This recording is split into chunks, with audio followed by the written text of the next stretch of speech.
Square. Hey. Hey. Allez. Allez. Allez.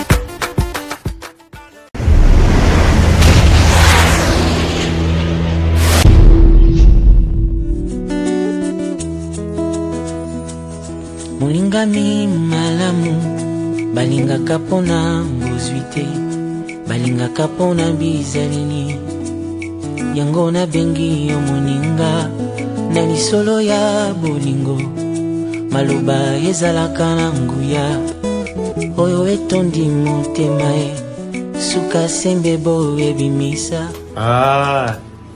Libala eza na retard te, juna janana ndenge naza kobala, ndenge naza komona ba image ezokoleka mpona ba collègue na ngai ba musicien na ba journaliste nyonso bazali mobilisé mpona le 14 décembre le jour J oyo ngai Atana kati na ndoto, atana kati na nzela, atana bilembo eleki na moninga ya tango kumisi nzambe pona date wana nasepeli pe na ndenge famille ya Juna Janana yambai nanga na famille ya Lumba Chibola nde bazali uni pona ba préparation nyonso ya mariage oyo.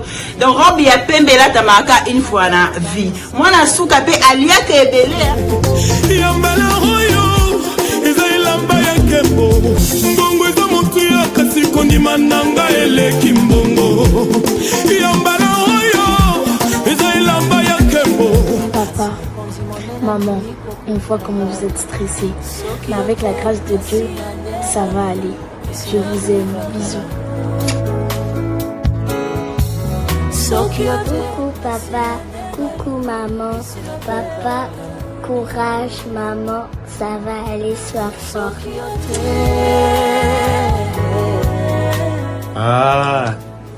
Libala eza na retard te.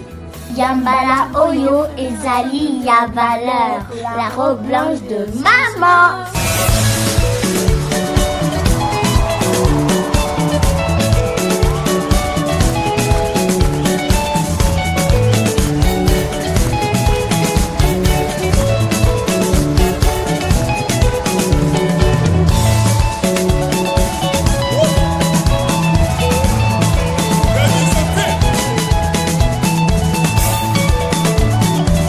Ngai Petit Patrick, en présence ya futur marié Juna Janana, comité d'organisation, famille Eyala, Bamandate Ngai n'a kopesa message Oyo. Nous vous informons que piraterie et salami na niveau ya ba invitation. Batonyoso Oyo, bazwaki ba invitation officiellement, kombo na bango ezali na serveur pe na liste. Le 14 décembre. Le mariage de Juna Janana na maman Fifi, c'est la fête. Femme mariée, naïe le lot pour ça. Papa pour toi bas nanga, grand frère mobile nanga, invitation naïe en main propre. Et la plaisir, papa je n'ai fournier. Aux amatés les jours J le 14 décembre. Comptez à Mosiana, madame on a les lots, on a remettre l'invitation en main propre. Pour un mariage là, il y a le 14 décembre aux Angaté, au Bine Sabiso, Langa Star, Shock Star. La beauté marathé maintenant au Bine les jours J. Et on a pour remettre l'invitation en main propre. Vraiment, invitation il y a le 14 décembre. On a compris ça, papa Nanga. Merci, ma fille. C'est bien et tout, la mariage avec toi.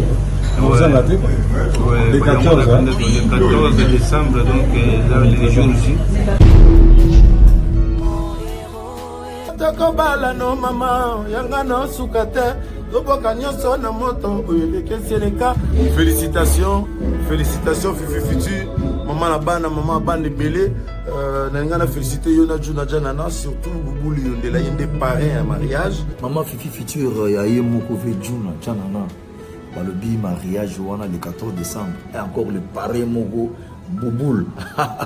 Nazane sengo mingi, uloto nanga Juna Janana oyebi. Bino mozali bato bola senga musalo. Na ozala ngai moko te.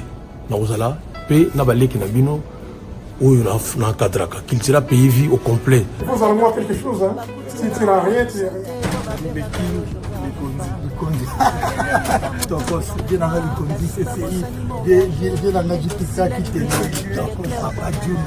Donc vous allez recevoir une bénédiction de la part d'un artiste.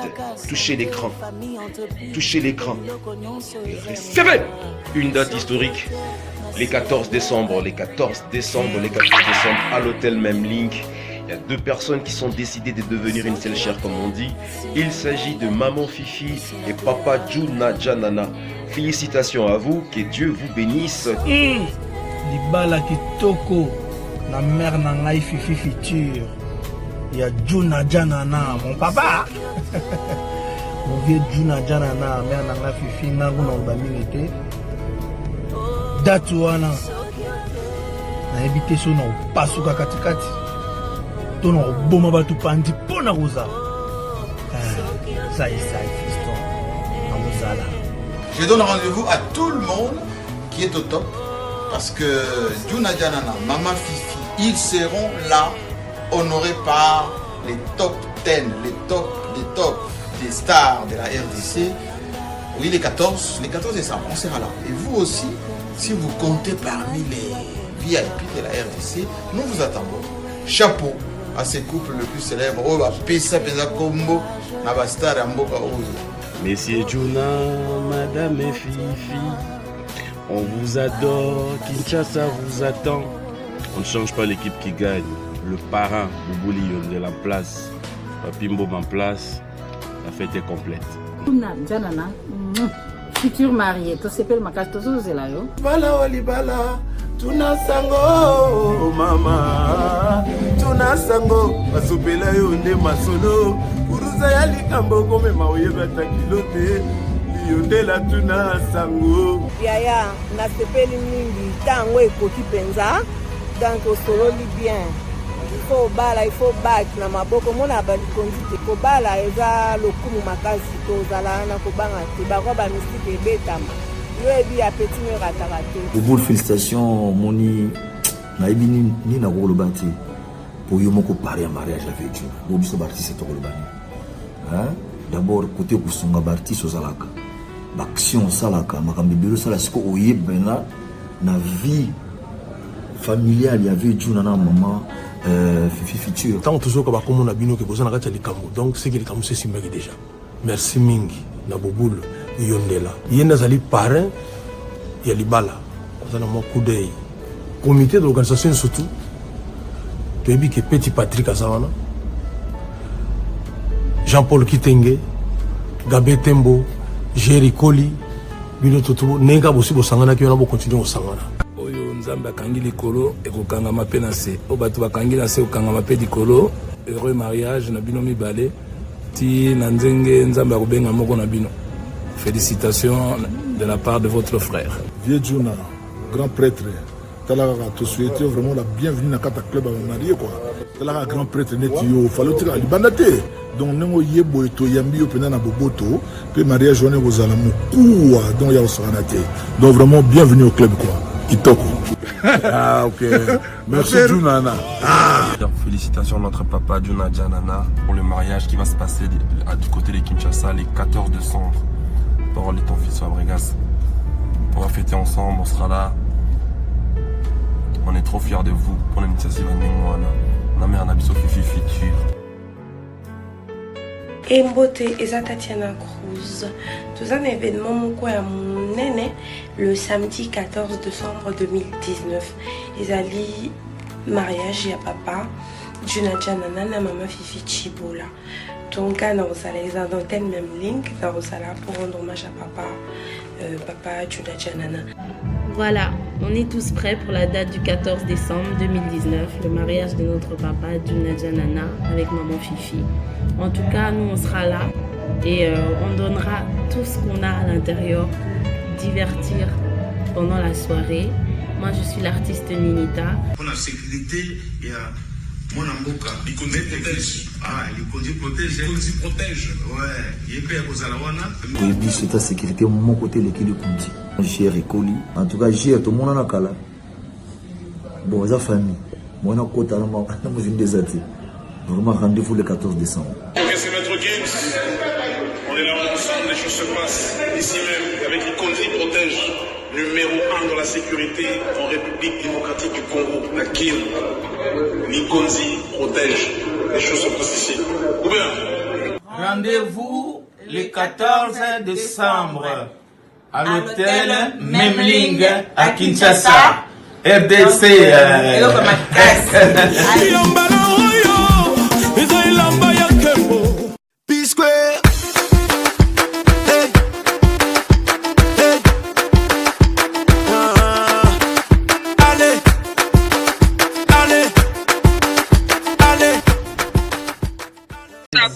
S'abonner na Mike TV. Mike TV ndem makambo oya onde utesimba mikolo Allemagne mobimba tolobela Mike TV. Mike TV ezala ba reportage efilmaka ba mariage bamakambo ebele ba information bozozwa mpenza donc Mike TV nde makambo otaka Mama Longa Stress TV soka twita naye komabima na Mike TV seke makambo za oyo soza benza sibela aseka asala promotion eloko na ye n'hésitez pas beaucoup de Mike TV yango biso tu Mike TV. P-Square.